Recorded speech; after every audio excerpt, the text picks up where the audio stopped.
Hello everyone, my name is Natalia Castro and I will be presenting my service learning experience. I completed my service learning hours with the Alisal Union School District located in Salinas, California.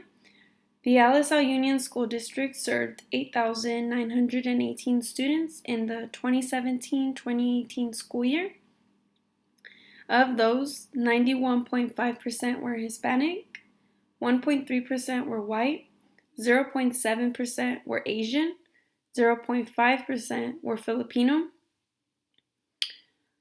0.3% were African American, 0.03% were American Indian, 0.2% were Pacific Islander or Hawaiian, and 0.3% were multiple and 5.7% declined to report it to the state. The district of the Alisal Union School District aims to accomplish many goals. However, it has 6 in particular that it focuses on. Goal 1 is student achievement. Each student will be provided with an array of rigorous academic learning experiences coupled with unique enrichment opportunities. Goal 2, parent and community involvement. The district will cultivate a caring and inclusive relationship with the community, engaging all families as active participants in student learning. Goal 3, high quality personnel. The district will ensure that high quality staff is hired to provide a superior education for all students. Goal 4, safe schools. Alisal students will be provided with a clean, safe learning environment that nurtures each student's potential to succeed. Goal 5, budget solvency. The district budget will be maintained in a solvent manner with a stable reserve and whereby decisions support the best interest and needs of the students. Goal 6, communication. The district will establish transparent and respectful communication with its employees, parents, and community at large and ensure that efficient systems and practices operate throughout the district. From these goals, you can see that the district works to help and provide the best education they can to the students, while also wanting the parents to be involved and providing the best resources they can to help the students succeed. The site I completed my hours at was Montebella Elementary. It's the newest school of the Alisal Union School District, which opened in 2013. The school is easy to reach by car, by bus, by walking, or by bicycle because it's not hidden and it's right in the middle of the Montebella community. It's surrounded by a black metal fence with supervisors on campus to ensure not just any stranger can walk in to the school or any student can leave without their parent. My first impression of it was that it was a really nice and clean school with enough parking for the parents and the staff members. Also, it has parking for people with disabilities right in the front. Since the school is new, it's very well taken care of. The sidewalks are in good condition. There's no trash on the floor. The grass is nicely cut. The staff is very nice, and overall, it's a great environment, and I felt comfortable completing my hours there. The program taking place was the Summer English Language Development Academy. It is a 4th through 6th grade research-based reading intervention program for students 2 or more years below grade level. The goal of this academy was to design and deliver in-class and intervention strategies for these students to ensure growth to the next ELD level. The students were encouraged to listen, speak, read, and write the English language throughout the academy. Many of the students were born in the U.S. and come from a Hispanic or Latino background, but were taken by their parents to the country they came from when they were young, which is why their English skills are not at the level they should be or that correspond to their age. However, this academy is a great opportunity for students to practice their English skills. A day in the life at my service site. At my service site, the students were given an article every single day. These articles were about real life topics like exercising, eating healthy, and treating others with respect. The students used the online program Achieve 3000, which helps them gain and develop their English skills. Achieve 3000 allows the teacher to know where each student is in respect to their reading level and allows the teacher to see the students' progress and weaknesses they may have. The students also did a lot of group work where they had to work with each other in order to answer the questions given to them about the article. Although English is not their primary language, they were able to identify ways to create complete sentences using the given questions and finding the answers by looking for similar words in the article. Sometimes the teacher would break the students up into two groups and he worked with one group while I worked with another. This really helped me gain more leadership skills as well as helping me get out of my comfort zone. They also did math worksheets and games on the computer in English. The goal of these activities was to have the students think critically and introduce them to the material so they can have extra practice and familiarize themselves with it and hopefully have their English skills grow. Even if it was a slight growth, it was still considered a great achievement and accomplishment. Some demographics of the Salinas community includes the population, which is at 157,596. 49.9% are male and 50.1% are female. 74% are Hispanic or Latino. 45% are white. 6% are Asian. 1% are Black or African American. 1% are American Indian. And less than 1% are Native Hawaiian and Pacific Islander. Between 2012 and 2016, 59.5% of people ages 25 and up graduated from high school, received their diploma, but only 12.2% earned their bachelor's degree or a higher education. The median value of owner-occupied housing units in 2012 through 2016 was 303,800. The median household income between 2012 and 2016 was 52,338. Per capita income in the past 12 months, 18,347.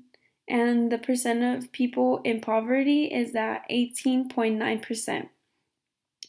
The violent crime rate in 2016 Salinas was 376.7 versus the average of 216.0.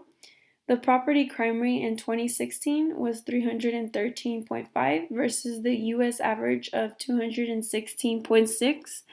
The most common occupation for men was farming, fishing, and forestry occupations at 29%, and the most common occupations for females was the farming, fishing, and forestry occupations at 18%, as well as office and administrative support occupations at 17%.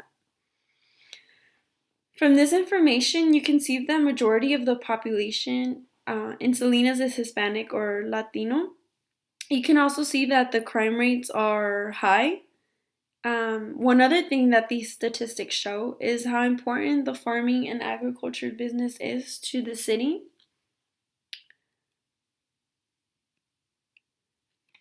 Thoughts on Salinas. I decided to interview two residents of the Salinas community. One was a woman who has lived in Salinas for 41 years. Something positive she said about her hometown that she likes is the sense of belonging because of the culture and the community that is present. However, one concern is that she feels it is becoming overcrowded with too many people living in a single house that goes undetected. Another resident I interviewed was a 21-year-old man who has lived in Salinas all his life. He mentioned that he likes how close the community is as well as a sense of belonging. However, one concern that he does have is the increase in gang violence. From these two interviews, I learned a few of the concerns some of the residents may have about the community, but I also learned that residents, like the ones I interviewed, have something in common, which is that they like how the Salinas community gives them a sense of belonging and inclusion. Being a Salinas resident, I am aware of the challenges the community faces. One being the level of violence that is present due to the problems with gangs. However, the city has received a $1 million boost for violence prevention and intervention. The violence prevention strategies being funded include a Saturday night recreation, teen scene expansion by the City of Salinas Recreation, and community services. This aims to help youth with opportunities for travel, engagement with adult mentors, and building relationships across neighborhood boundaries. Another challenge is the housing situation here. Since the housing prices have increased and many of the people who live in Salinas are farm workers, they do not earn enough to buy a house. So many end up living in a house with 20 plus people in apartments with other families, garages, and even some in their cars. According to Michael's 2018, surveyors found that there were more than 40 people living in a three-bedroom house with just two bathrooms.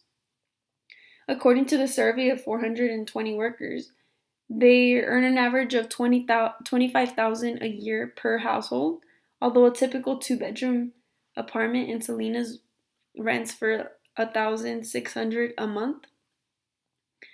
So this shows how expensive the housing is and what it can lead to here in Salinas. Another challenge it faces is the homeless population. The homeless population has increased 23% since 2015, and it's obvious in Salinas, especially in Chinatown. There are many homeless on the streets asking for money by the freeway exits. They have their tents set up even in parks and on the side of the highways. According to Marino 2017, 55% of the homeless that were surveyed here said that they were experiencing a lack of employment or income, which forced them into homelessness.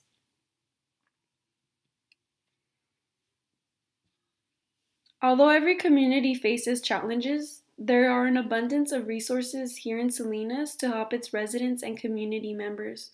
One resource is the Head Start program, and the services it provides is the early childhood education services for children ages 3 to 5. It serves families identified as having the highest need in the community. Another resource is the Salinas Adult School, which offers a variety of courses tailored to the community's needs. These may include courses in English as a second language, GED, high school completion, citizenship classes, parenting education, computer literacy, vocational skills training, and personal enrichment classes, to name a few. One other resource here in Salinas are its libraries. The libraries provide many resources for children as well as adults and helps get many people off the street and more involved in the community.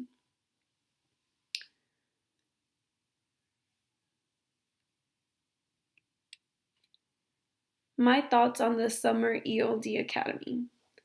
I enjoyed the time I served because it made me more aware of the community's needs. I hadn't paid much attention to it because I'm very busy doing other things, but by serving my community, I realized and I grew an awareness of some of the challenges that the community faces. Many of the students who attended the academy are from a Hispanic or Latino background and spoke little to no English, which is why I believe the Summer ELD Academy is a great program that helps set up the students for success and wants to see a brighter future for them. I gained an experience that no one can ever take away from me, and I am very happy that the students gave me memories I was able to take home with me as a reminder of the impact I had on them. As you can see in the picture, I received these gifts from the students and I was really touched by them. And it shows how much the difference you can make in such a little time. I learned a lot from them and also about my community and about myself, and I'm grateful for this experience. Here are my resources. I hope you enjoyed my presentation and thank you for watching.